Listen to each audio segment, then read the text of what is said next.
Hey now, cats, we're back again this week on the Balls from Ellwood show, and what a show we have today. I have a nice little interview with Alex Peightal of Submachine, veteran punk rockers from the early 90s to present. We have a bunch of stuff to talk to. Xtina, what's been going on? Well, nothing much, Balls, has been going on, although you've gone back to work this week. That's been a blast for you, huh? Don't remind me. Don't remind me and my aching balls. Yeah, oh boy, yeah, I bet. So that's not been pleasant for you, I'm sure. But other than that, luckily you grinded your butt off during quarantine and got a bunch of wonderful interviews in the old Bankaroo. So that's a good thing. And yeah, we have tons of great guests coming up on the show. I mean, if you're just tuning in for the first time or the 400th time, I mean, why don't you tell them a little bit about what we're about? Yeah. Well, we're about the things that we love, the things that we are, in fact, passionate about, such as punk rock and music in general, and live music. Although who knows when we'll see that again. We're collecting. Well, we haven't even collected it yet, but we're anticipating many a refund from all of our canceled shows, unfortunately. We're about, ska, punk rock, and, just the things that we love. We love to go to horror conventions. Again, things that have canceled. Hashtag nerd shit. Yeah, nerd shit, We're into all that. We're into horror stuff. We love watching movies, so that's been fun. We've been catching up on a lot of movies, so...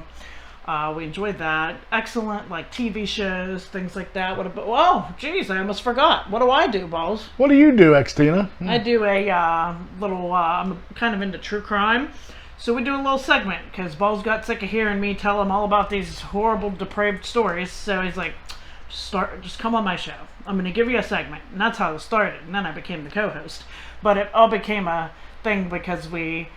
Came up with the Xtina's Depravity Corner so that I could then tell him and all of you these lovely stories of murder and torment. Well, that about covers it. So let's just get right into it. This week we got some interesting stuff to talk about. I have to say, the thing that's creeped me out the most lately is I've seen this TwoFaced Kitten in Oregon this couple has, and it just spooks me out, man. I'm going to have to put a picture of it up, but why... I saw that. Why keep that? Why, don't you think it'd be the most humane thing to just maybe put it down maybe? But now they're going to exploit it. Better, judgment of loving all creatures. What kind of life is that, though? How does it breathe? That. Those are the things that concern me. It's already in the Guinness Book of World Records.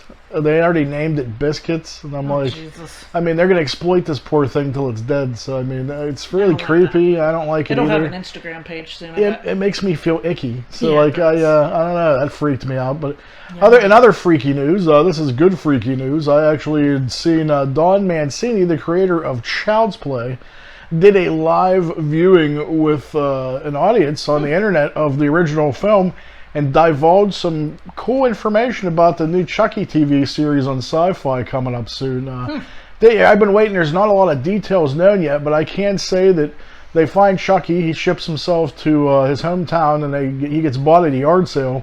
And I think he's going back. I think to get back at people that wronged him in his past. And you get to see Brad Dourif as Charles Lee Ray when he's younger and he's grown up, and what turns him into a maniacal strangler. So not only that, the cast is mostly kids.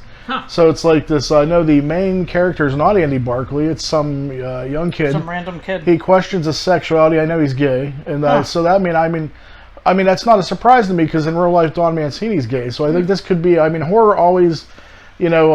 Takes on social and political issues. So I think this would be a good, tool to maybe combat bigotry. So I'm hoping they implement that in somehow.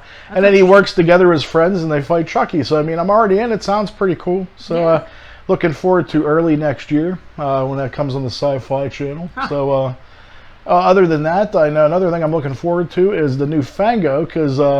One of my heroes, Patton Oswalt, it's an interesting story. He wrote a letter to Fangoria when he was 9 years old.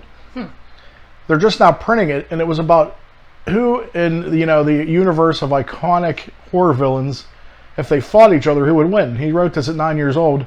They dug it out of the old, archives. Nice. And now they're actually, talking to him again now that he's older, see if he feels the same way or if things have changed. So cool. And they're printing the letter. They're going to print, this artist review. That's really cool. And so it's kind of a cool idea that I'll put a picture of the cover up. It's even really funny. He's in a referee outfit. And he's trying to hold everybody back. It's pretty funny. But that's pretty funny. We had talked about last week. We reviewed a little movie we liked, Wretched. Yeah. I have to say, this is probably my favorite thing I'm going to talk about on the show today, only because this is amazing. As everybody knows, regular movie theaters are, still closed. Yeah. So this is, I've always been a fan of the drive-in growing up. I've seen some of my favorite horror films growing up in the drive-in and other films. And drive-ins are kicking ass now, man. This was the thing that it's a horrible thing, but this is the one thing that made drive-ins rejuvenate, man. A movie like this is the most amazing news I've heard. Wow. Hardly anything played at the drive-ins. Troll World Tour has been on at the drive-in for like the past 3 weeks now. Yeah. The Wretched, believe it or not, for the third straight week, there's 21 drive-ins open in the United States right now. Okay. It is the #1 movie at the box office for the past 3 weeks and has grossed over $300,000 in ticket sales. This is a little indie horror film. Over the weekend, on Friday it made $32,243. Saturday, $38,774. The latter number being the movie's single highest number to date. And those aren't great numbers typically, but for this kind of film, it's amazing. The kind of film it is, and it's getting people's asses out of the house and to the drive-in. And they're all socially distancing and doing the correct things that the CDC asked. This is exactly the jumpstart needed to the drive-ins. I couldn't be happier. So, but next up, we wanted to thank. Since the beginning, since I started calling into the Howard Stern show, this cat's reached out to me. He's always been close to us. He's always been a good friend of us. And I just wanted to take a few seconds to thank him formally because, a lot of people, nobody has to do anything for you in life. And when you find somebody that's willing to support you and encourage you and do things for you to help you, with your passion, it's a very special thing. So I want to formally, from the bottom of my heart, thank our great friend, Doc Ivan, for everything he's ever done and continues to do. He's my brother from another mother. I always wanted to do just a regular, I wanted to tell you how important you are to us, man. So thank you so much. Absolutely. We love you. Good dude. I love you. And thank you for everything you've done. I'm going to be putting a little title card up at the end of each show so you can see him, check out his work. Amazing. One of the most amazing artists I've ever seen, and I love his work. I always been a fan, and I always will be a fan. Thank you, Doc. You're the fucking man. We love you. Absolutely. Moving on, other people that's actually been very supportive of us. We actually have some big news, Xtina. We used to be on a little thing called Chop Block TV, and then we kind of took a hiatus, but it is now back in full force. It is kicking ass. It's available and been getting viewership of 16.1 million viewers monthly. Wow. And we're actually going to be on within the next day or two.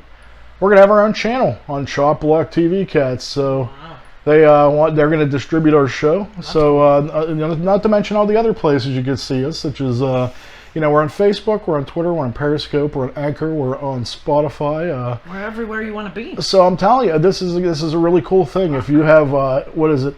I think you have to have Amazon Fire Stick. There's actually if you have a Roku device, I think you could even get on Android. I'm not sure about iPhone yet, but you could get an app for Roku or Amazon Fire Stick. It's just Chop Block TV. Yeah, so you just have to add the channel, Chop Block TV. You can see they're working on getting our archives up from past shows. I think there's going to be 5 or 6 at start, plus our new show and our last show with Felissa Rose. Or if you even have Alexa, all you have to do is say, Alexa, play Chop Block TV.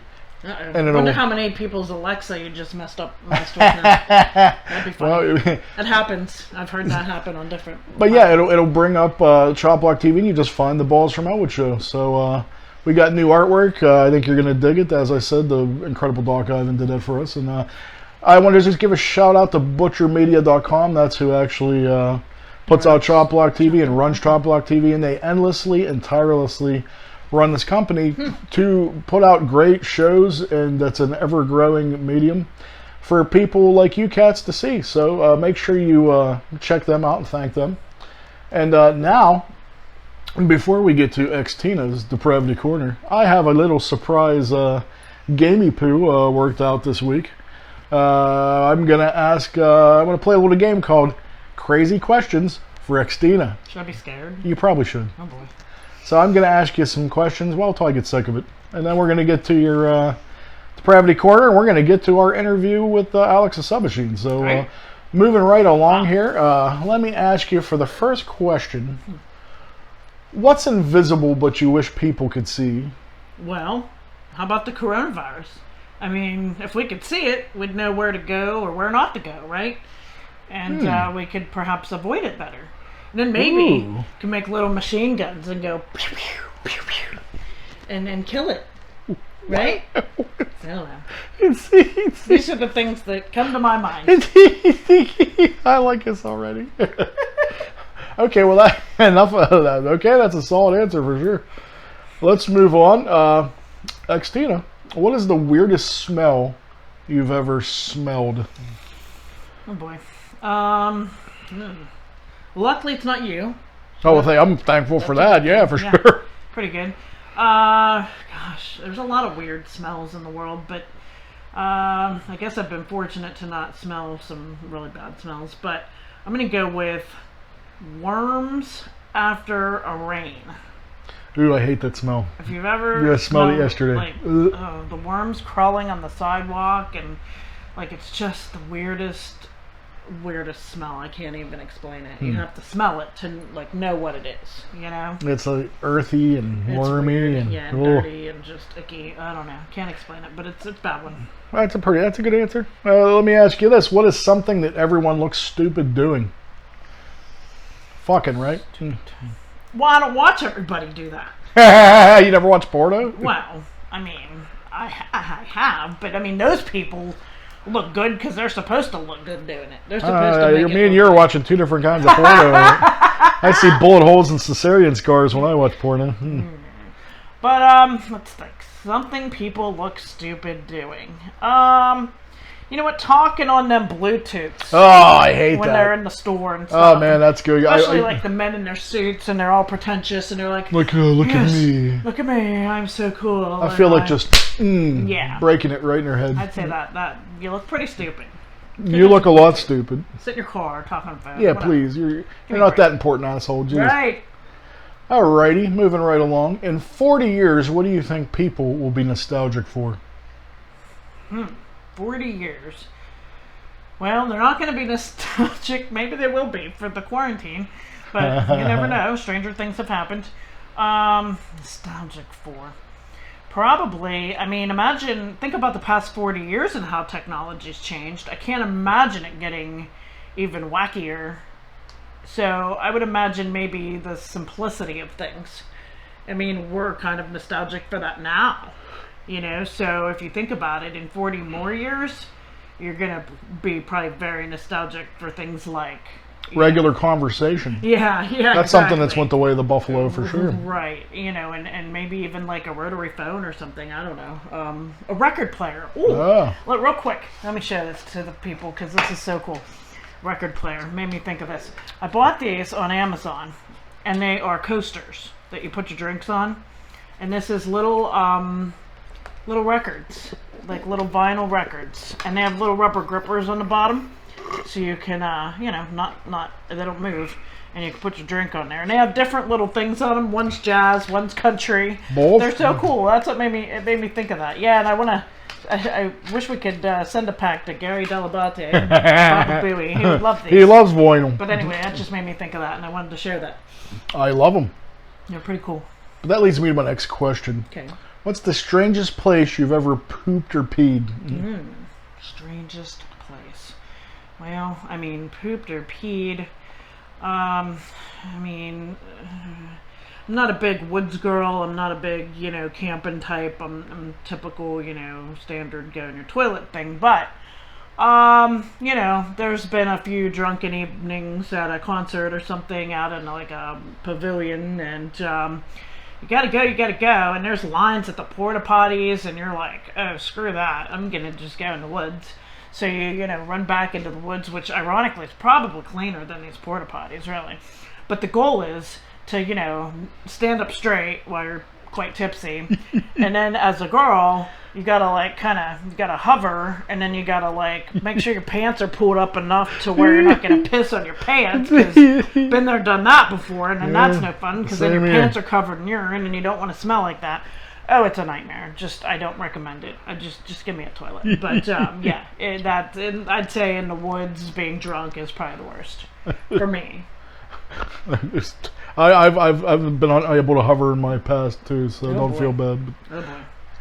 Let me ask you, what movie would you feel would be greatly improved if they turned it into a musical? Oh my heavens.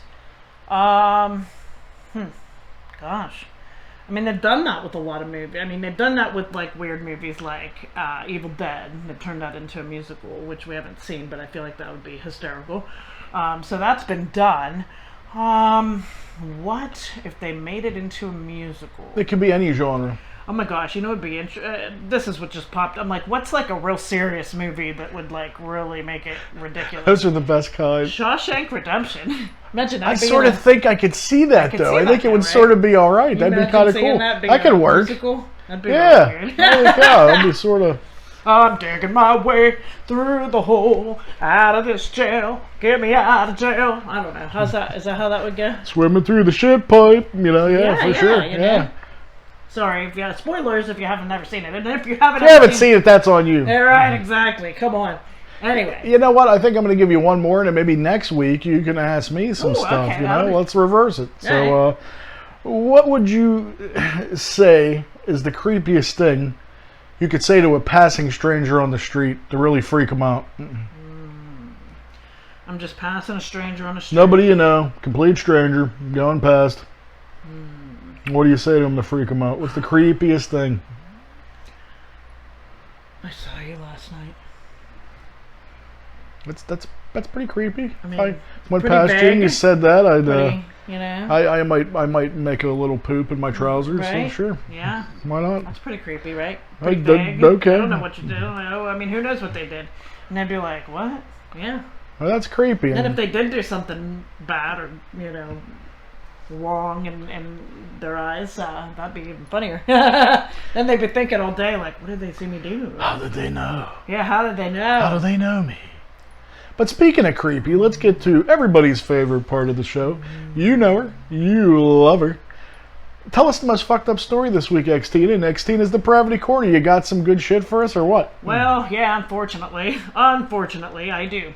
In fact, I have two stories, because individually I can't really make it all that long, but so I figured I'd give you two of the best stories. So we're getting a twofer today. You're getting a twofer, man. Wow, double on the depravity. So yeah, so you know how we're all doing like everything on Zoom lately, like the kids are going to school. You know what? It's getting kind of old. Yeah, I have to say.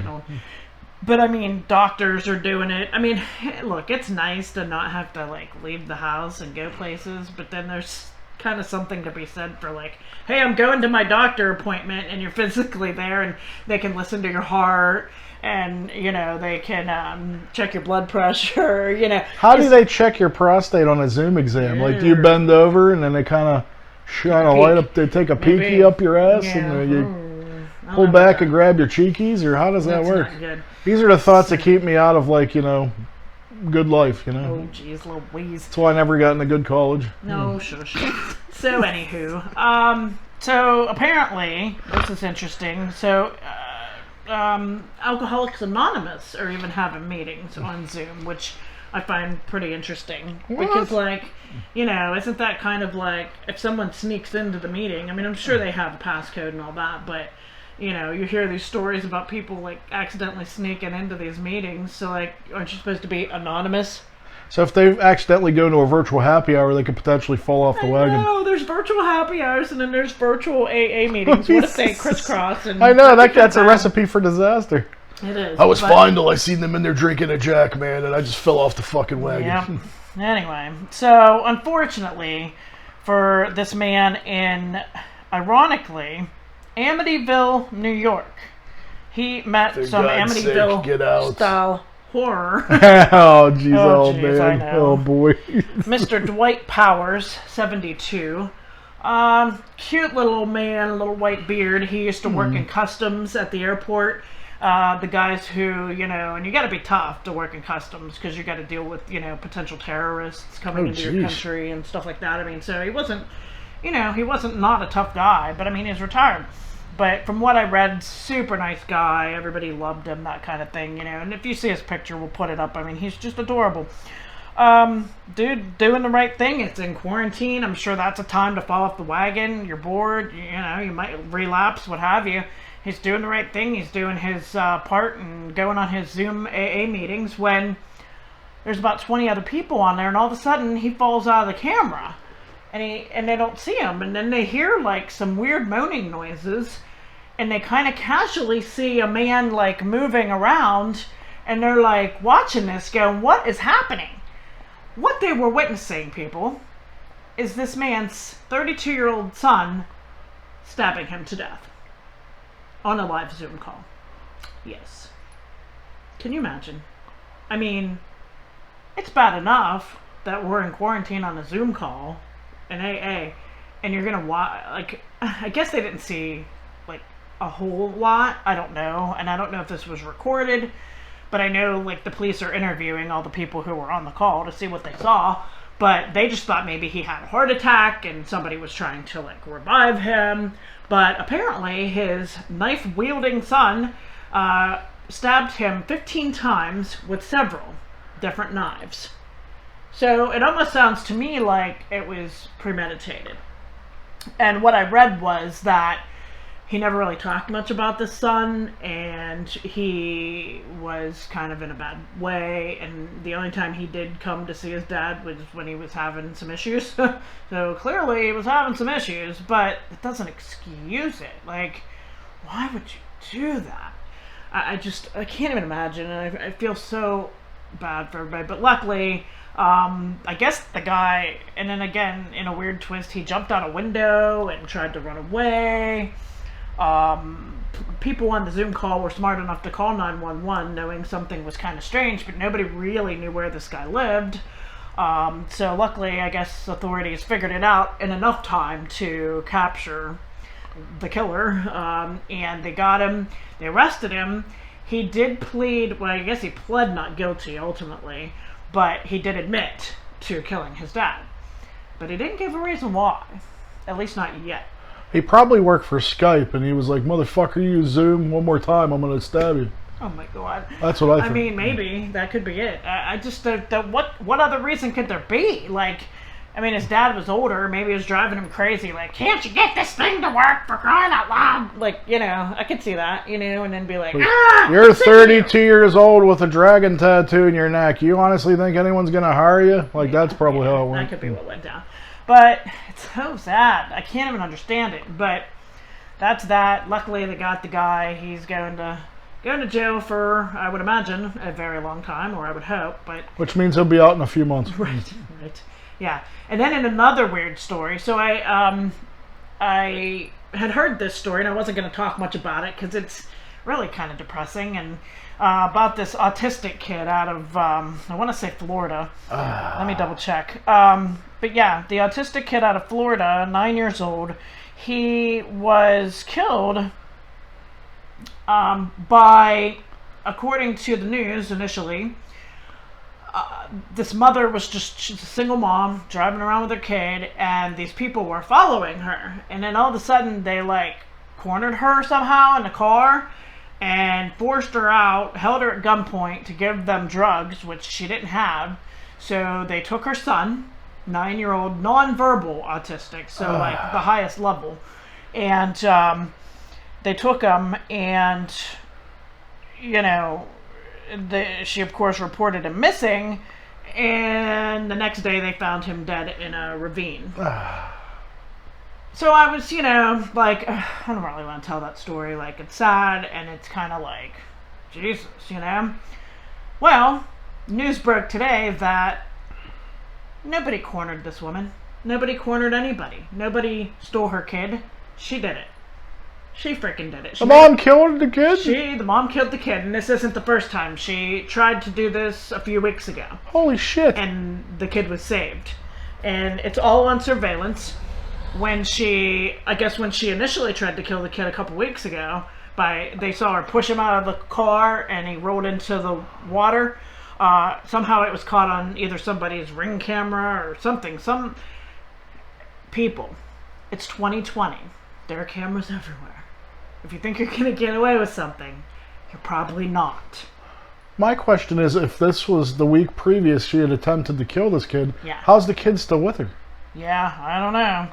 So, I guess they really dropped the ball there, man. They gave him back because, they don't have time to deal with that. You know how the world works. And it's ridiculous. So, this is how ridiculous they always give the kids back to the parents who don't deserve the kids, and then they take the kids away from the parents who, are trying their hardest, and made an honest mistake or something like that, is how it seems. Our system is fallible, definitely fallible for sure. So, as it turns out, there was a surveillance video of this woman in the Home Depot parking lot where this supposed, attempted whatever on her and her son happened, and Home Depot pulled the video footage, and her son was never in the car with her at that point, so she had already done the deed prior to making this 911 call, but she wanted to position herself in the Home Depot parking lot to make this story come true.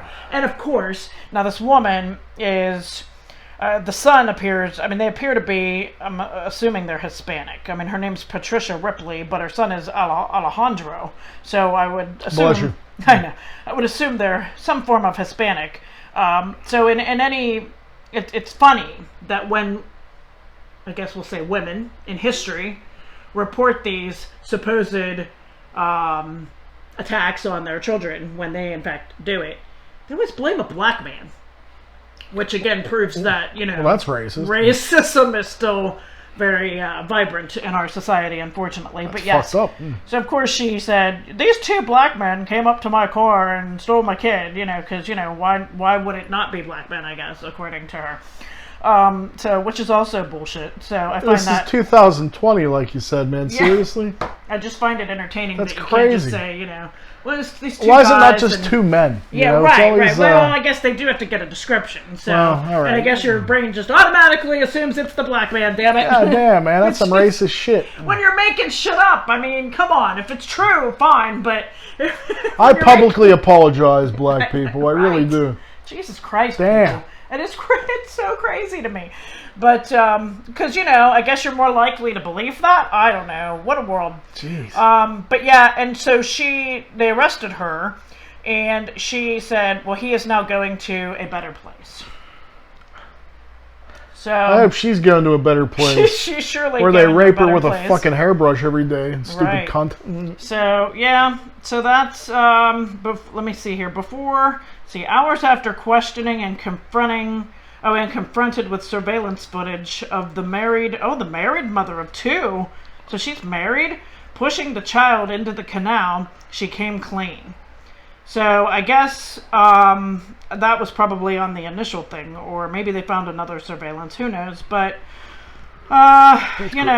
it's just sad. It's so sad that, I'm sure there's ways to give up your child. Trust me, I have some sort of sympathy for the woman. I get that raising a non-verbal autistic child has to be hard as hell. But you don't kill your kid. Well, yeah, there's so Can't many you, different... relinquish your parental rights? Exactly. There's so many other options, to the government, Like, I don't understand, whenever this shit happens, there's so many other options to the story that you could do to not murder. And then the first thing that comes to your head is, I gotta kill this motherfucker. I gotta kill him. Right. How is that the first thing that comes to your mind? Give them up. I'm sure there's somebody in the world that... they don't want to live the rest of their life, You're playing God. It's yeah, she says he's in a better place, but does he think that? Well, that's not her decision to make. And his make. suffering, did that, I'm sure he suffered drowning. Well, yeah. And she's supposed to be the voice for this kid who can't speak, and she turns on him. It's how sick. could that not haunt you the rest of your life? I don't understand. That's so fucked up. Luckily, once again, she's in jail. She's going to a better place as well. Well, you definitely showed and proved this week. That was some fucked up shit, man. So, I know, right? well, you definitely you didn't disappoint. So I gotta say, you killed it. You knocked it out of the park. I am surely disturbed. So let's get on to happier things. Let's get on to happier things, cats. As I mentioned before, we got a great interview with Alex Peightal of Submachine. They were a veteran punk rock band from the early 90s to present. A very interesting dude. I think you're really going to like it, so check it out, cats. I got a fun story real quick before we you do? To Alex, yeah. About what? Well, about Submachine. No shit. Yeah. When I was 16, 17-year-old Xtina, I went to my local little VFW in Charleroi, PA. It's a thriving place, really. Mm-hmm. And there was a little punk. They used to have Sunday night all-age punk rock nights, and it was sounds cool. awesome. In fact, Anti-Flag used to play there. Ellwood City never had that before they were, too cool for school. So, the big kahunas. All right. Anywho, I'm just messing. So, I was there. It was I think my very first time in a mosh pit, whatever kind of mosh pit the little VFW could have at the time. But apparently, I was getting it on and having a good old time, and Xtina fell on her ass, twisted her ankle, and sprained it. But like any good VFW should, they had crutches on hand. And they did? They did. Isn't that crazy? So we iced my leg. I get back home with my friends that night and show up to my doorstep, knocking on the door for Mom. Didn't have cell phones then, So you just showed up, and Mom sees me with crutches and like a bandage on my leg, and she's like, "Oh my God, what happened to you?" So needless to say, the next day we went for x-rays to find out it wasn't broken, it was just sprained. But I thought that was a pretty funny story to share before we talk to Alex. So what you're telling us is it was a fucking great show. Absolutely. Good times, the salad years. Memories or something, aren't they? That's right. But cats, check it out. Great interview, great guy, super interesting, super intelligent. You're gonna love this. Check it out. Hello, cats. We're back again this week, and with me I have, he is often heralded as the front runner of the Pittsburgh punk movement. I have with me Alex from the band Submachine. I just wanted to ask you, sir, let's start off by talking, I'm just going to get it out of the way. You just got over coronavirus. I did. Can you tell me a little bit about that experience? I mean, I just wanted to bring this up to my audience, because you're a relatable character to the people that watch me, and it's nice to hear, rather than doom and gloom on the internet, it's good to hear somebody that came through it, suffered through it, and came out, and it's positive. So, I mean, I'm not going to touch on it real long, but I thought it would be nice to just kind of hear a positive story and your thoughts on it, sir. Well, what had happened was I had had a big shoulder surgery on the 23rd of March, mm-hmm. and we kind of done one more quick shopping trip. We had already kind of been sheltering, and we did this quick shopping trip the day before on the 22nd. And then on the 24th, my wife had, she was just kind of off, a little tired, super mild. She thought it was allergies. She just thought it was a bad allergy day. And she kind of went down for a day, just tired, a little bit of a headache, scratchy throat. Slight, she felt a little bit warm, but she wasn't anything crazy. Next day, she was fine, kind of dissipated. And we just kind of moved on. I was kind of dealing with my shoulder stuff. By that Friday, I started to show symptoms, and I got hit real bad. I got hit pretty heavy with it. 103-degree temperature, fatigue like I've never been tired before. Then the cough starts, and you're looking at your pee and you're like, why is my piss, this, unnatural color of something? And I'm like, maybe that was the anesthesia, and that's, and all these things kind of started stacking up, and then came the cough. And the cough was wet, and they were kind of talking about it being a very dry cough. Yeah, that's what I've read. So I was like, maybe that's not it. Just maybe I got to touch something else. Yeah. And then the breathing thing, that was, I think that, that's anytime you can't breathe, it's kind of worrisome. Well, yeah, for sure, man. Like I had said, I thought I had it back in January, and I had the problem myself. I felt like I was drowning every night when I go to bed. In fact, I was afraid to sleep because I thought for sure I was going to die in my sleep. So, I mean, it's some scary shit, man. I mean, I'm pretty convinced that I had it already myself. So I know exactly what you're talking about. And that's the thing, there may have been, there's a lot of people that may have gotten it already, Mm-hmm. and they had a mild dose of it, or they had something that was, I fortunately was able to stay out of the hospital. I think I had a steroid inhaler. I just changed my allergy regimen, and I had it handy for, just in case, Pittsburgh has shitty air, some shit air day on top of pollen, and you're just kind of feeling a little bit thick, use that. So I was using that the whole time, whether it kept me out of the hospital or not, who knows? I can't tell you for sure, but certainly probably didn't hurt. So, and I was sleeping sitting up anyways. I have no idea if that made a difference, because I had to sleep sitting up because of my surgery. And and then, the fever, probably the 29th, 30th, 31st were really, really intense days. The 1st of April, the fever broke. Things started to dissipate, but it still took 10 days for me to be symptom free. And the breathing was the last thing to go. And, that was a little bit worrisome because you're wondering if, there have been tales that there's permanent lung damage, and again, not a whole lot of stuff is known. So it was good. Some people get real sick. Some people don't. The asymptomatic thing is why I'm like, just throw a mask on. And it doesn't seem like a big deal for me, for me to do that or anybody to do that, because it's not about, just assume that you have it, and then that you could give it to somebody else. And so that's why you're wearing a mask. It's not so you don't get it from me. It's so you don't give it to me. Exactly. I mean, it just blows my mind with people that are so caught up in their liberties being taken and this and that. And really, honestly, you're not asking to go to fucking war or kill somebody's firstborn. You're asking to, and maybe put a mask on. That's the first pandemic jitters, that's all. The next pandemic, they'll do much better with it. It'll be fine. But I'm glad you pulled through, man. Thank you for telling us your tale.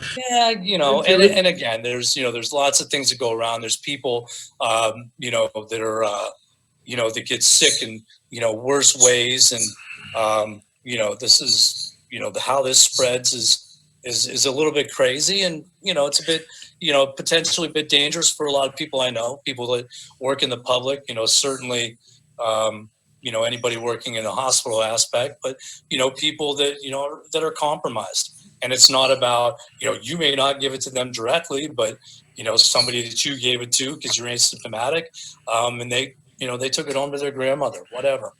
Yeah, the hardest part is you don't know. I mean, nobody knows. It's, it's just that kind of thing. So, I mean, I'm not one to speak to caution very often, but it's something. Yeah, people can argue all day long, but it doesn't dismiss the fact. I mean, it's just something we've never dealt with before. So really, who's right? I mean, who knows? Well, I'd like to think that the people that have been studying things like this their whole life are worth listening to. Yeah, absolutely. I'll take science over, a good guess any day. Absolutely. Are there some rogue rogue folks out there that'll, that are, completely, go off the rails? Sure. That's always been, no different. Just that's nothing new for sure. Get the information and, find a little patience. But anyway, man, let's start off here. I want to talk a little bit about when you were younger. Did you always grow up in Pittsburgh? No, I'm from Erie originally. Oh yeah, like 2 hours north. Yeah. So how did you become ingrained in the Pittsburgh punk scene so much? See, I'm a little bit. I moved here. I was a little bit late because I guess I came down '89. Was when I moved. I moved down to go to art school. Went to the Art Institute and. But at Art Institute, there's a whole ton of, people that were, part of the whole Half-Life scene, were in art school. But I also went to school with Dave Trenga from Osrotten was, and like Corey and Eric were there, I went to art school with a lot of people. Is that where you developed your passion for punk, or did you always have an affinity for that growing up? No, that started. That started in kind of high school. There's a person in like grade school whose older brother was in the Erie punk scene, and when I say grade school, I'm like 6th grade. Yeah, and it was, dress up day and stuff like Catholic school. So, when we could wear something other than a uniform, she would wear like very punky, she'd spike her hair and stuff like that. I'm like, that's kind of cool, right? And, go and hang out at her house, and she, put on like the Clash and stuff like that, because that's what her, her brother listened to. So the seed was kind of planted. And then, getting into high school, you meet the Erie punk scene was small. So you're really, you kind of knew everybody, even, kind of early on by 10th grade, I knew most of the people and stuff like, and I moved out when I was 16. And so I lived with a couple guys, close to high school, and finished high school and all that stuff. But, it was Erie. I was in a band called Backwash. Nice. Here's a funny little side note. My co-host, my fiance, she actually told me this afternoon, you're the first, she grew up in Charleroi.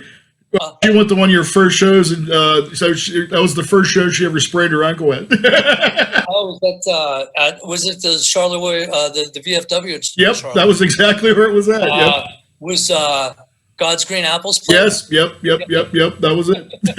So I thought you might get a kick out of that. Yeah, pretty sure. Did you come from a musical family? Did your parents support your enthusiasm for music? No. No? No, there was records there, and like in looking through, my parents' records, looking back, there was some good stuff in there. There's a lot of great like funkadelic stuff in there, and Marvin Gaye, but like Aerosmith's first record was in there, Toys in the Attic and stuff like that. There was a pretty varied, collection of records, but it wasn't like a common thing, for them to, they're like, hey, we're going to go to this concert.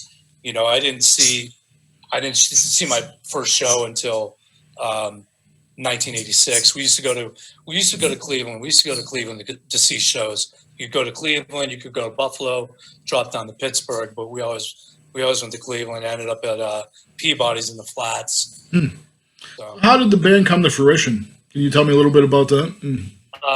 Soccer player all my life, and so there's a guy. You meet a couple people, from going to shows and stuff like that. And there's a guy, Jimmy Bartzak, Jimmy B, who's the original guitar player for Submachine. He goes, hey, I heard you, you play soccer. We go up to Shenley, on Sundays or whatever. And, we just go kick the ball around, like punks versus skins, whatever. And he's like, yeah, you should come out and play. I'm like, oh, right on.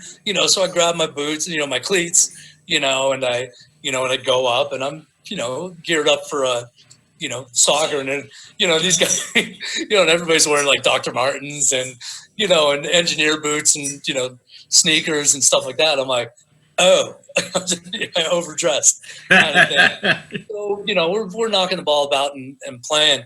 And Jimmy B, like just this egregious, easily a red card slide tackle, 2-footed, parallel with the ground, came down at an angle, snapped my ankle. Oh, shit. So I had to go to, they had to call an ambulance because everybody's like, fuck, what do we do? So they call an ambulance, and they come and they cut off my, my socks, and, we get to the hospital. That's when they kept you overnight. So they put metal in my ankle because the break was real diagonal, and stayed overnight. And next day, Jimmy B and a couple people came in to see how I was doing. And he's like, hey, it's like, man, I'm really sorry. But hey, we're looking for a singer, and I heard you sang for a punk band in Erie. but we have this guy, Doug Dick started the band, and we have this drummer, Sam Ward, he was a CMU student, and he's like, and I play guitar, and we're called Submachine, and, you want to join the band. And so, I was on this cocktail of morphine and Demerol and Percocet and whatever else they were giving me. I was like, okay. So that's how I joined Submachine. And, 30 years later, Big Jeff joined the band not soon after, like honestly, maybe 3, 4, 5 months later. So, Jeff's considered, very much an original as well, but he just wasn't the immediate original four. Where do you get inspiration to write music, like your lyrics? I'm very at a whim. Yeah. You know what I mean?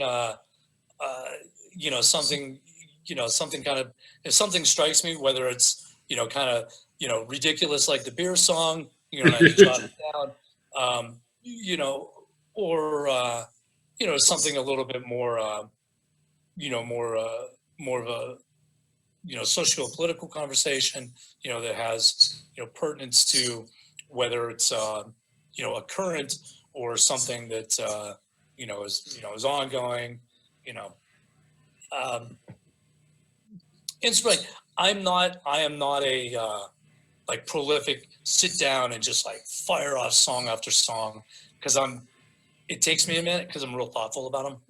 I'm not saying other people aren't, but I can't write things down without going back to them again and again. Even my emails, I'm the same way. I overthink probably. What do you think you would have done had you not ended up in a punk rock band?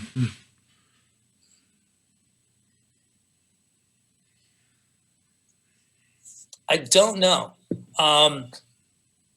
It hit me a couple years ago that if I wasn't doing what I was doing, whether it was in the restaurant industry or anything, that I may have been a fireman. Oh, nice. Yeah. Do you I really don't know. It's been part of my life for so long and such an escape.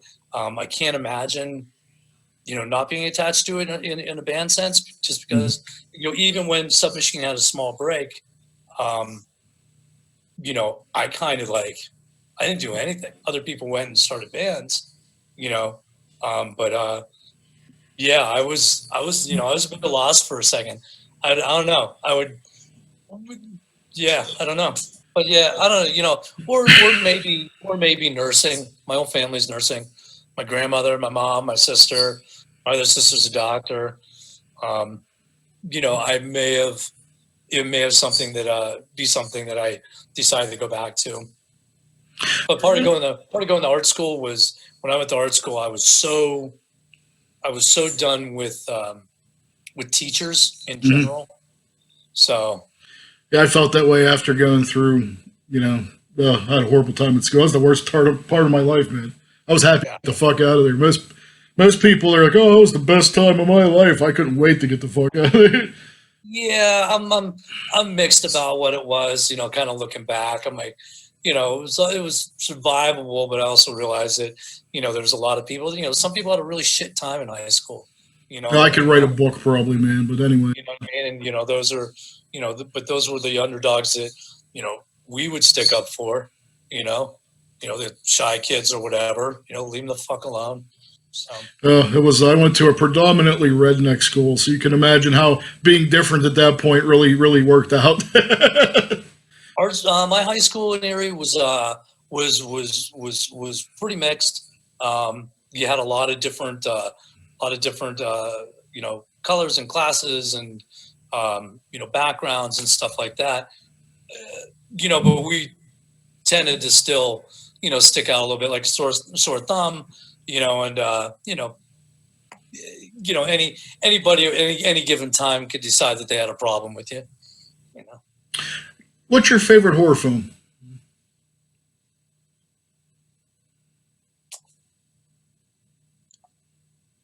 Halloween was the first horror movie that I saw. It scared the shit out of me.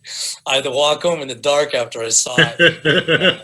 my grandmother lived in a very, and I was up at my buddy's house in grade school, and so I was walking out, and it was kind of like a little bit of an industrial area, so it was very stark.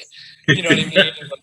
The lighting was right. So I'm like, kind of, and I have no idea why I was looking behind things, but I was. But it seemed like looking back, and I'm like, if I was really worried about it, I probably shouldn't have been looking for it, But meanwhile, I was looking for whatever scary things might be there. But it has to. That's probably close to my favorite. Is Evil Dead count as a horror movie? Absolutely, that's my favorite of all time. But I should talk about Halloween. Not many films, even to this day, carries the atmosphere that film has, and it's still scary. Like a lot of times, you see things so much that it's just you're used to it. But that still has that same feeling. I still get that same spooked out kind of atmosphere. That's what I love about it. But Evil Dead, I've been a fan since I was probably 8 years old. I'm always going to love that the best, I think. And I'm just sad that it finally ended. He finally retired the character. But, and every now and again I'll come across something like, for whatever reason, I had a strange affinity with this movie called Session 9. Oh, I love Session. That's another good atmosphere movie for sure. You know what I mean? That's an unnervingly creepy, atmospheric movie for sure. Yeah. So I'm kind of attracted to those kinds of movies, for sure. But I didn't like the Hostel movies or Saw. I was like, all right. That stuff kind of gets old quickly because it's kind of I guess it's dubbed torture porn, I guess. But yeah, sure. But I mean, it's kind of like one note on a keyboard. I mean, you've seen one, you kind of seen all that stuff. But I like looking for like diamonds in the rough, I call them, because it's like things that most people haven't seen, but they're really, really good and they don't get enough attention. Like, I like this movie called Late Phases. Did you ever see that? No. It's on, do you have Shudder? I can get whatever is out there. I don't even know where stuff comes from anymore.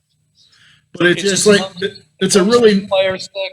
It comes from the Fire Stick. It comes from space. Oh, cool. What's it's like Late Phases. And it's a really cool flick. Like it's really a small movie, and it's really, really good, and nobody's hardly ever heard of it. But it's about a blind guy, and he moves into like this, like an old folks' home with his dog, and it's like a werewolf film, but it's kind of different. It's like kind of like a psychological thriller a little bit. So it's part of it. That's kind of like a mystery too. So cool. See, I kind of like that stuff that has a little bit of probably more Hitchcockian. I love Hitchcock. You know what I mean? So those are things I like. Like Witches. Was good. Just had this. Anything that has a bit of this thread of unease through it. Yeah, you'll love it. I'm doing a show in the future. Maybe you could come back and help me out. I want to do a whole show just movies that are diamonds in the rough that most people don't really know about or pay attention to. And everybody knows Saw, everybody knows all that other shit, but there's so many things. Sometimes it's funny too, because things that I had on my list when I was like in high school or when I was older, now after like 30 years become mainstream, which is funny. I always loved this movie. It was this big dumb rubber monster movie called Spookies. And when I was in high school, nobody had any idea what the hell Spookies was. And I used to rave about it. And now it's one of the most popular films. They just brought it on Blu-ray and it sells out like immediately. So I'm like, wow, 30 years from now, people are finally developing for junk I used to get made fun of 30 years ago for recommended. Of course, and then you can't even really be you can't be like smug about it. I'm just happy it finally found an audience. It was if you're in the mood for a fun, big, dumb, stupid, turn your brain off movie, that's the king of them. In fact, it was 2 movies they shot and they put them together. And what's it called again? And it worked. It kind of worked out, I think. What was it again? Spookies. I don't think I saw it. It's so bad, it's good. and then the odd stuff like that. Like, what was it? Was it tread? Tire? What was it? Oh, rubber. Rubber. Yeah, that's an experience. Stuff like that. It's an experience too, Like I don't even care so much if they're good or bad, but like there's some things that you just have to experience, you know. Like that's definitely one of them. Yeah. You know, what a premise. Have you ever heard of that before? Exactly. It's kind of took a page out of Black Sheep, you know. And if you put some dramatic movie behind Sheep, A Killer Tire. Oh yeah, that's right, Black Sheep. That was pretty good. I forgot about that. No. Yeah, that was that was a good one too. Did you ever see Splinter? Yeah. Yes. I thought that was pretty cool. I mean, for a one-location movie, they pulled off some, with zero money, they pulled off a pretty decent little film, I thought. There it is. But anyway, man, let me ask you some stuff that's kind of unrelated. I like asking everybody little things, because I mean, you've probably talked about this shit a million times, so I'm going to ask you some weird stuff. So, you never know. What is the best gift anybody's ever given you? The best gift. Mm-hmm. Wow. My wife Brandy's come up with some really out of the blue cool shit. She got me a Bose speaker that I absolutely love. Oh, that's awesome, man. Oh, they sound so good. You know what I mean? It's just a simple kind If you're a music lover, man, that's the kind of stuff that you really, really. You know, it's just a Bluetooth speaker, but I'm like, you know, I was tickled by it. You know? Yeah, that's what I'm talking about. That's awesome, man. Has the band ever came close to calling it quits? Like, well, we thought we did. There was in 2005. Mm-hmm. You know, we broke up. There's a couple factors attached to it that were really kind of, you know, Greg Mars wasn't drumming with us at the time, and you know, we had a drummer that, you know, just didn't, you know, the chemistry wasn't great. Yeah.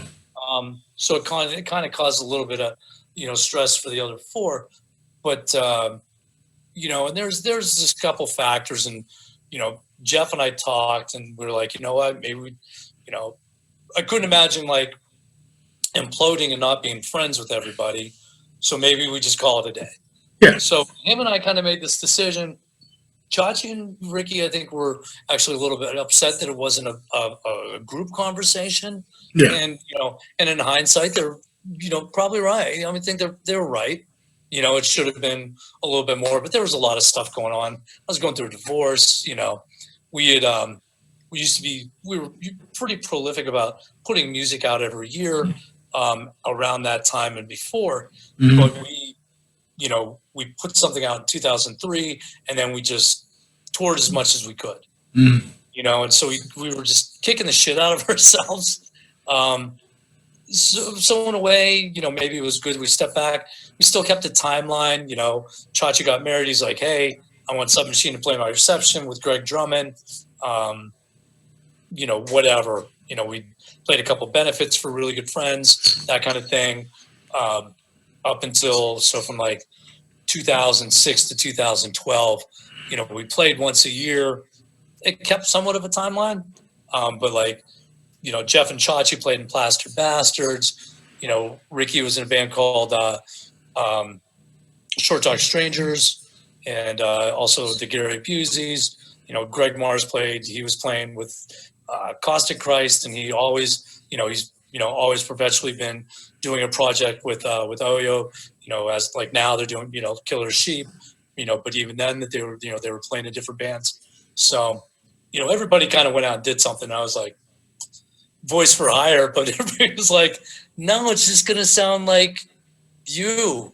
I have to say, man, I seen you open for the Casuals, and holy shit, were you amazing. I mean, appreciate it. I think it gave me the feels. I mean, for sure. But let me ask you this, man. What's the craziest thing a fan has ever asked you to do? Do you ever get weird fans? I hope it's not me asking you to do this interview. No, I think the weirdest one, like my first, like we opened up for Motorhead in the early 90s. Yeah. At the Metropole. And it was my first kind of experience with like people who looked at you like something other than what you were. And there was this person that kept on grabbing my leg. Like anytime I got, and I don't spend a lot of time on stage if I can help it, but if nothing else, I'm going to be on the edge of it. And she grabbed my leg the whole time. We got done playing, and you know, and they were very nice. They're like, that was great. You know, this is my sister. She's getting married next week, but you guys should go make out. I'm like, what? No, you know, and it's not, you know, that's not super extreme, but it was my first experience with kind of some crazy fan, kind of a fan base that I wasn't accustomed to. Well, that leads me to my next question. Actually, it was a nice segue. Have you ever, you know, have you ever in the day? What's the record for groupies? Do you get many groupies in a punk being? No, man. Or is it a sausage party, basically? No.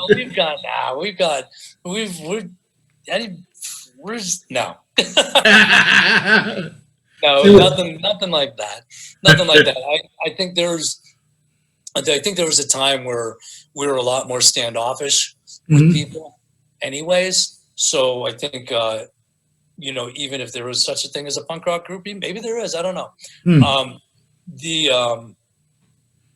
Yeah, not in our experience. There was a padding around us. There was you know, we hung out with friends and everything like that. But I think we were probably a bit volatile for a while. You know, not so much anymore. It's nice to tap into, but. What was the defining moment where you realized that you wanted to play in a band and play punk music the rest of your life? Was there one moment that stands out to you? No, because I mean, for the longest time, I'm like, I mean, you know, you said you enjoyed the show that you saw, the last show you saw us play. Oh yeah. I'm of the mind that I can't even tell you what I'm doing still. You know what I mean? That's interesting to hear you say that, because man, you guys still fucking shred. I mean, you know, those guys, you know, I look at those guys and I go, yeah, you know what I mean? I'm lucky to be in the room. So, you know, and whether or not, and, you know, did we, I don't think, you know, when you start a band or you start playing in bands, you expect, and especially in this, you know, in this genre, you know, you didn't expect longevity out of it. You know, we're 30 years this year. I don't know if we planned on being around past 30, just at the age of 30, nor were we trying very hard, you know. Do you feel technology is more of a you know, a help or a hurt on a punk band, especially in this day and age of where you could get everything for free? And I mean, what do you feel about that? Well, as far as that stuff goes, I mean, I don't mind being able to talk to people just kind of out of the blue through, you know, somebody sends you a message on Instagram or, you know, through the, you know, Facebook page or something like that. You know, I've had super long conversations, you know, that I like being able to kind of connect with, you know, this kid in Indonesia, you know, who's, you know, asking questions. I used to write back and forth. I would write letters to, you know, or answer letters, and, you know, did that kind of thing. So it's just kind of a different method of doing that. And as far as the music goes, you know, we'll send a lot of records to the mail, that kind of thing. We're not at a level where that somebody finds or you know, records the music from somebody else. Great, you know, cool. You know, we're not. It's not how we survive. You know, I mean, I'm sure there's some survival to it, but you know, but it's not our full-time job. You know, it's not what exactly pays our bills. It sustains itself as best it can. You know, and you know, something that we, you know, it's still pertinent. You know, the songs, whether or not they've been written or will be written, have a place. Good thing about punk rock is it's always going to find the problem, you know, to talk about. You know? Do you have anything major planned for your 30th anniversary? me and my buddy Tony from Solar Burn had a really last time, and we just spoke yesterday. Had a really long conversation about, hey, he's like, hey, you guys are coming up on your 30th. We should do, this should be a thing. He's like, what are you guys doing? I'm like, haven't given it much thought. You guys want to play? Sure. He goes, it's not what I'm talking about, man. He's like, it's a big deal. Should make it a big deal. So we started talking. I'm like, all right, this all sounds good. And we really had this fantastic, a relatively involved plan that was kind of cool. And we were just a little bit of a conduit for a bigger, for kind of a bigger show, that spoke a little bit louder. And, hopefully maybe we can get back to that. But yeah, that we kind of did. But that was something that would have, it wasn't just going to be a thrown together thing. Like we were starting to kind of lay the conversation, lay the groundwork for it. I tell you what, man, we're concert people, and just not being able to get out and do that is like it's totally killing us. And hopefully, it all goes back to normal in some semblance, and we can see this 30th anniversary thing. Yeah, it'll happen. All this will pass. We just have to, people just have to be careful. Just be a little bit cautious. To get there, and the more people act out about it. The longer it'll take. Well, and we have an unreliable navigator at the helm, so that helps nothing. Yeah, steering the ship in circles isn't much of a help. When the Venn diagram these days, it's just a circle. Is there any bands that you played with that were total dicks to you, and how did you handle that?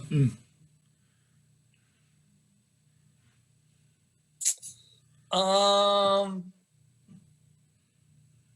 don't think anybody was particularly dicky. We got in a scuffle with Agnostic Front. No shit. What started that? Over some completely misconstrued. I was dressing down some Nazis that were in the audience, and somehow somebody heard something otherwise and went down and was like, the band is on stage just called you guys Nazis. So yeah, so there was a bit of a thing, and then then there was an understanding, and it was fine, and then it was written about badly later on. It's always that they tell two friends, and then they tell two friends, and then at the end of the story, it's a completely different thing. Yeah. Other than that, I think we've gotten. That was the probably moment, because there was people there and people that remember and everything. And again, Roger wrote about it a little bit in his book. A oddly reminded version of it, but I don't think we've ever really, off the top of my head, had to play anything bad. Any kind of, people were super dickish with us. Like, we're fucking adorable. Even when we were adversarial, we were adorable. Has anybody ever tried to stiff paying you? Oh yeah, that's all the time. Yeah, not so much as anymore, because those conversations happen. That's one of the things, being around for a decent amount of time. You can at least have conversations about that, whatever. Hey, what'll it take? What's it cost for you guys to get here?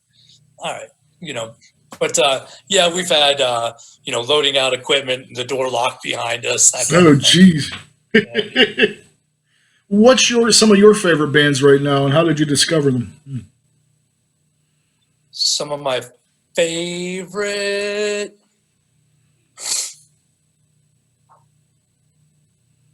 Man, I like Long Knife right now. They're out of Portland. They definitely have a little Poison idea to them. Blood Pressure out of Pittsburgh. It was good. Anything that Adam does is always good. He's in a few bands, but I've also got like Faux Replica, which is Roxy from the Epoxies, Roxy Epoxy. That's our new band. I've got the synth punk kind of. If I keep on trying to convince my wife to start a synth punk band with me, come up with names and album titles and everything, and I'm like, all you have to do is get the keyboards, and she's like, I don't know. I think you should do it, man. That sounds killer. I think there's people that would. I've talked to enough people that would kind of do it. It's probably the only chance for me to do a side project. Mm-hmm. I mean, I do the Clash thing, but If you could collaborate with one person that you haven't worked with yet, who would it be and why? Collaborate with one person.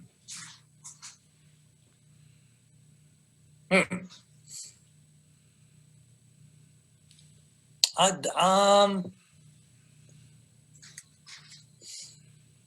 don't know. You know what? If Danny Elfman called me up and said that he needed some shit vocals for something, I'd be pretty tickled for that. I would be too. That's awesome. Right? If they made a biopic about you, who would you want to play you in the movie? Nah, we play this game at work all the time. Nobody's come up with anybody. Really? Yeah, I leave everybody else to be burdened with that. I don't know.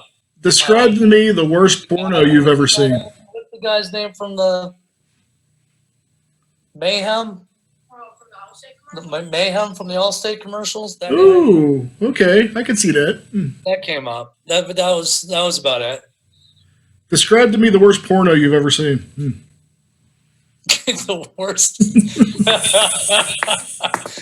I have one that stands out in my mind that always makes me laugh. But I mean, I got to hear some crazy. These are gonna get progressively crazier. So I don't know. Probably anything that Ron Jeremy was in. I seen one called "Crazy from the Heat" where he sucked his own dick. No, and he played this dude named Spiky. He was sort of, I guess he was sort of supposed to be the '80s equivalent of a punk rock dude. And okay. He didn't like chicks, and then they shot him with this ray, and then all of a sudden he's like, I love pussy, and then so the rest is but I could go on all night about that. But you might want to check that one out if you're a fan of the Hedgehog for sure.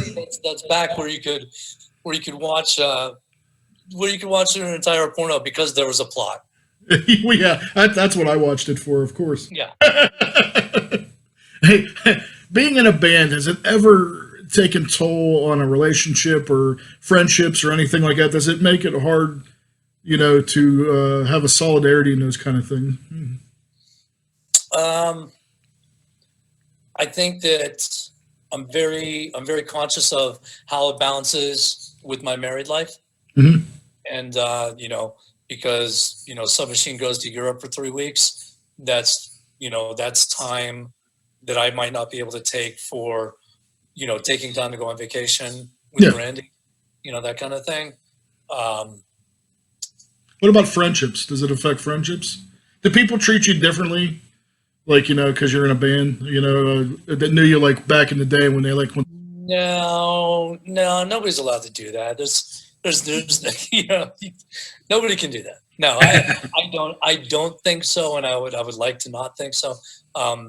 Because it's not, I try not to quantify too much in my head to begin with. Mm-hmm. Every now and again, I realize that there's, that there might be, that I might be in a position to, have a voice and talk to people. That there might be a little bit of consideration to that, but it's not something that I even, on a regular basis even think about. I go out, I say hi to people. What's your least favorite kind of music?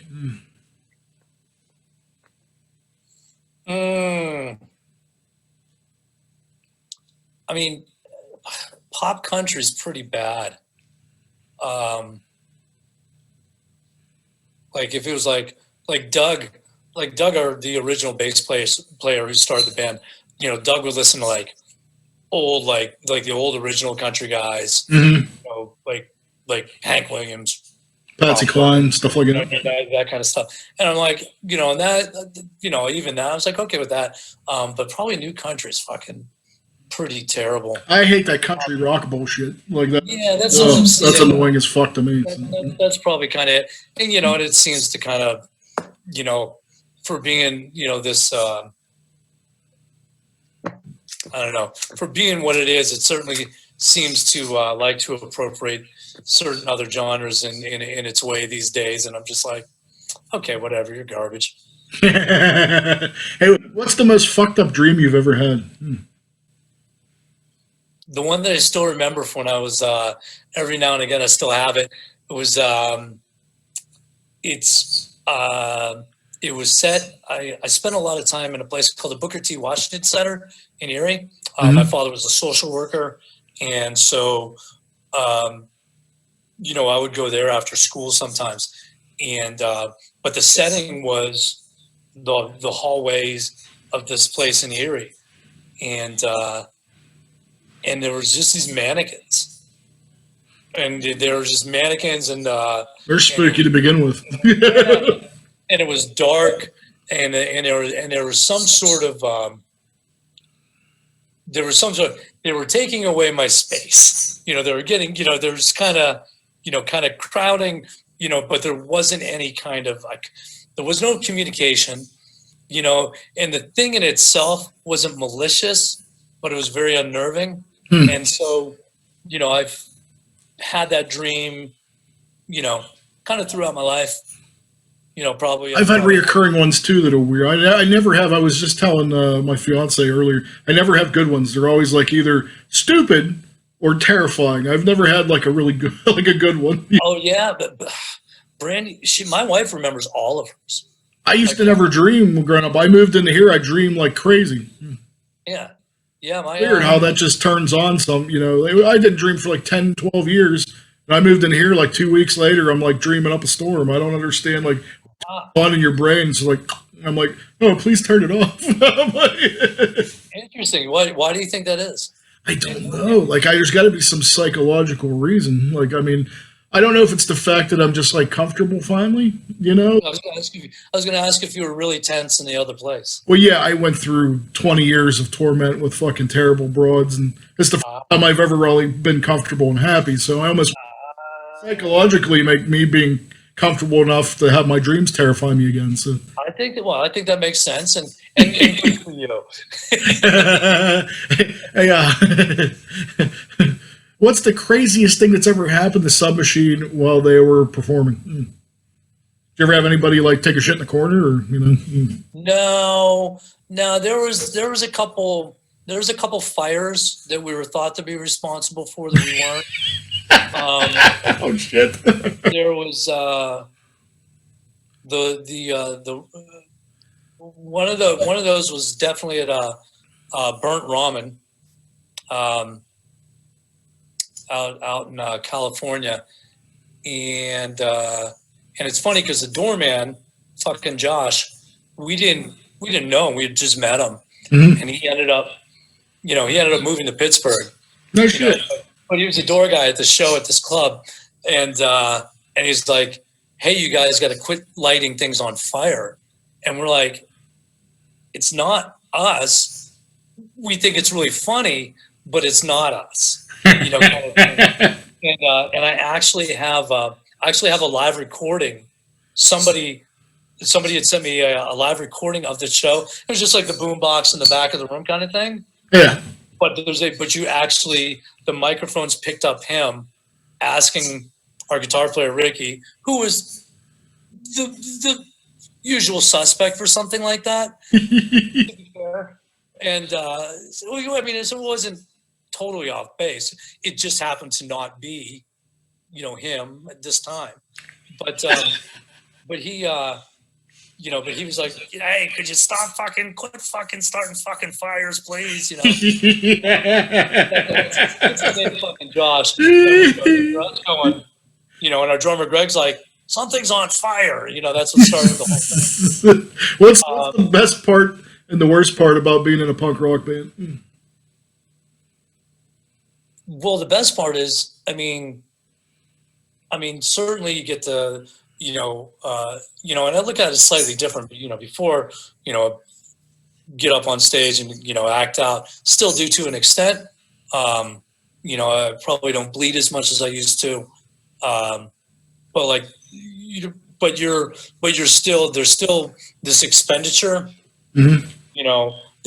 It's something that creates, it's the potential disorder that creates, it's the other, I create a lot of order and organization in one part of my life. This is the other part where it can be a little bit more random, and that's good. Besides, I get to hang out with, my best friends. I think that's those are fantastic aspects. Some of the people that we've met through letter writing, that I referred to earlier, those are still people that are still friends of ours. People that we met early on, playing in other bands, whatnot. We go to cities, chances are we're going to see some of those people, and you just pick up where you left off. I think that's kind of thing. Shared circumstances, throughout lifetimes kind of breed that a little bit. And so, it's easy to pick up where you left off if you haven't seen somebody for 5 years. And I think that's one of the best things. Is there ever anybody that you see and you're like, oh, fuck, I got to see this guy now? Is there any annoying people in the audience? No, but there is. Our drummer, Greg, will find them. Greg will find the most fucked up kid in the room and sit down and talk with them and find out and just kind of, he's genuinely interested in somebody's, acting out and why they may be doing what they're doing. He's a social worker. It's good. It's what he does. I'd say one of the worst parts of being in a band, though. I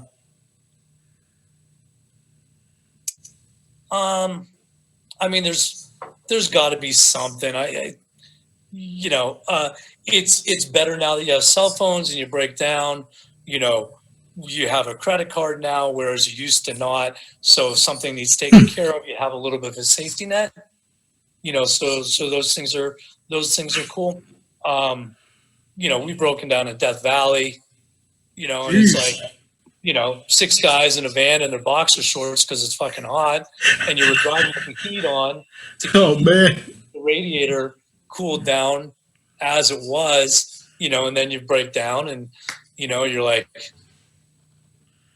well, you know what I mean? And, hope somebody stops by, and I don't, breaking down is always an option. And I think that's always gonna stop. Anytime you see kind of like goofy factions within a scene, I think that, that's kind of bums me out every now and again, Being a punk rock veteran, do you feel the scene has changed from when you started to now? And is it for the better or for the worse, in your opinion?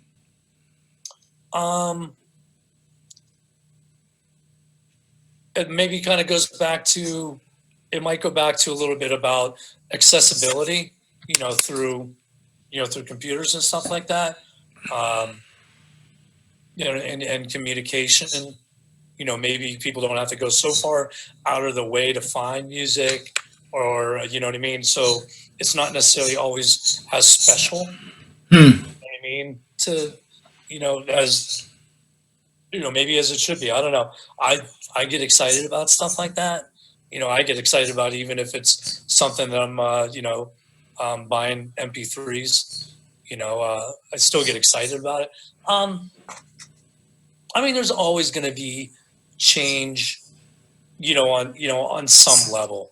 I think the heart of it, is always going to be the same, and that's, and so, whatever changes, whatever nuances, kids are still going to be kids. I did dumb shit all the time. I'm still going to do dumb stuff. Yeah, Eckstein do too. it may be a little bit wiser based dumb shit, but dumb shit all the same. But you're still people finding a way, in a scene, and I don't, unless you're being a particularly huge dummy, I don't, really, I'm not too worried about going, well, back in my day, that's what's that? Dumb shit. What's the most fucked up party you've ever attended? I think Anti-Flag wrote about it because we played that house wrecking party. No shit. Yeah. It was Submachine, Anti-Flag, and I think the Bad Genes. And what went on for my? Anything and everything. Was there midgets? What? Was there? No, but was there rivers of chocolate? But when the cops came, we did we put an overcoat over the keg, and pretended a couple people pretended that they were helping somebody who was really drunk to the car. And, that went pretty well. I was distracting with my I was wearing a kilt, so I had one of the cops and I were talking about kilts and stuff like that. But really, the mayhem, like Big Jeff, who's not typically your voice of reason, had to stop a friend of ours from hacking a support beam down. Holy shit! Support beam. They're just hacking at it with a machete, and Jeff's like, might not be a bad idea, but like it was absolute chaos. that answers my question for sure. Yeah. Odd question that I ask everybody. Some you don't have to answer it, but sometimes it actually gets a pretty interesting response. Do you have a good shit your pants story? Nope. I'm doing no. No, I got a buddy, really good buddy called Take a Shit Josh, for obvious reasons. Yeah. I'm sure he has a good one. He's got good ones. Yeah. Well, there you have it. In close, man, do you have any words of inspiration for this fucked up, crazy world now? What do you think? I was talking to Mike Siemens, who did Mind Cure Records. Mm-hmm. Him and I were talking a little bit back and forth the other day, and I think that I struggle with. I go back and forth, but I think I may have moved a little bit in a weird way from being so misanthropic. Mm-hmm. But I genuinely, I think I would say, just people kind of be good to each other, but it's mitigated with, I'm watching a situation happen that, you grew up asking for. Is there a better way to watch everything burn down and fucking go to shit without this, current administration, at the helm as we see. But then the realization also comes with that is that there's collateral damage, and that's, and it comes in different versions of, different walks of life, different, friends, and, and it's usually, it's people, like, people that I know, people could be my family. So, I find myself a little bit more, compassionate. I had to think of the word. I don't use it that often, but I kind of do,